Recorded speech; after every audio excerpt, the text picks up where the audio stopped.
Imagine this. It's pitch dark. All around you, there's nothing but the sounds of the forest. No bulb to switch on, no blanket to pull over yourself, no door with a lock. And sleep won't come. Your brain is screaming, just sleep, you need to hunt tomorrow, but your body refuses to listen. Today, we treat sleeplessness as a minor annoyance. Scroll your phone, pop a pill, and you're fine by morning.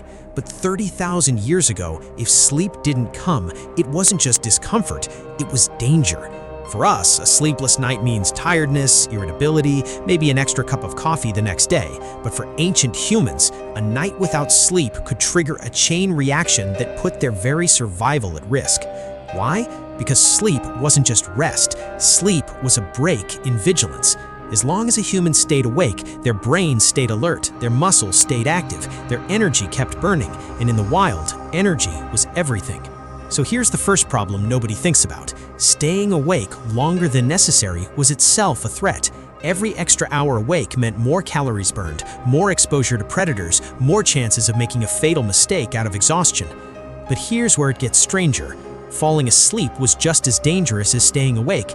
Think about it. The moment your ancestors closed their eyes, they became blind, deaf to danger, and completely defenseless. A sleeping human was the easiest meal a predator could ask for. So ancient humans faced an impossible trap. Stay awake too long, you weaken, you slow down, you become vulnerable through exhaustion. Fall asleep, you become vulnerable through blindness. There was no safe option, only degrees of risk. So what did they do? The first clue comes from something surprising: fire. Fire wasn't just for warmth or cooking. Fire was the world's first sleep technology. The flicker of flames kept predators at a distance, allowing at least partial relaxation. But fire needed fuel. Fire needed someone to watch it, and that meant someone always had to stay awake. This is where an even bigger discovery emerges, one that still exists in isolated hunter-gatherer tribes studied by anthropologists today. Humans didn't sleep the way we do now, one long, unbroken block. Ancient humans in many communities slept in a segmented pattern. Groups would take turns. While some slept, others stayed alert, watching the fire, listening for movement in the dark. Then, roles would switch. This wasn't a choice, it was survival architecture. But this creates a bigger question. What about the person who genuinely could not sleep, even when it was their turn, even when it was safe? This is where things get personal. Anthropological studies of remaining hunter-gatherer societies, such as the Hadza in Tanzania, reveal something fascinating. At almost any given moment during the night, someone in the group is awake, not because of insomnia, but because human sleep patterns naturally stagger across a group. Some people are night owls, some are early risers, some wake up in the middle of the night. Researchers believe this staggering wasn't a flaw, it was an evolved advantage.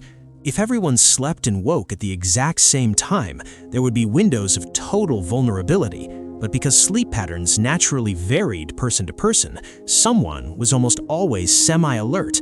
Nature had built in a rotating watch system without anyone consciously planning it. But what if you were the unlucky one? Wide awake in the middle of the night, mind racing, everyone else asleep? This is where it turns unexpectedly emotional. Ancient nights weren't silent. They were filled with low murmurings, humming, and quiet storytelling passed between those still awake. Evidence from oral tradition studies suggests that nighttime wakefulness often turned into shared moments, a kind of ancient therapy. People whispered fears, shared memories, or simply sat in comforting silence next to another awake soul. Sleeplessness, in other words, wasn't always fought alone. But there's a darker layer to this story. Chronic sleeplessness, the kind that lingers for days, would have been catastrophic. A hunter with impaired reflexes could misjudge a predator's distance. A mother with blurred alertness could miss a child wandering too close to danger. In survival terms, sleep deprivation wasn't just uncomfortable, it was a slow unraveling of the very things keeping the group alive. So how did they cope when sleep simply refused to come? Some anthropologists point to physical exhaustion itself as an ancient remedy. Long, repetitive walking during migrations, extended physical labor, and constant low-level physical activity throughout the day may have made deep sleep more accessible by nightfall. Unlike modern humans, sedentary all day then expecting instant sleep at night, Ancient bodies were naturally primed for exhaustion-driven rest. There's also something quieter at play: darkness itself. Without artificial light, ancient nights had zero interference with melatonin production, the hormone responsible for regulating sleep. Modern humans fight biology every night, staring into blue-lit screens. Ancient humans lived in near total alignment with the sun's rhythm. Nightfall wasn't just dark, it was a biological signal, undisturbed and absolute. This raises an unsettling thought. Were ancient humans actually better equipped to fall asleep than we are today?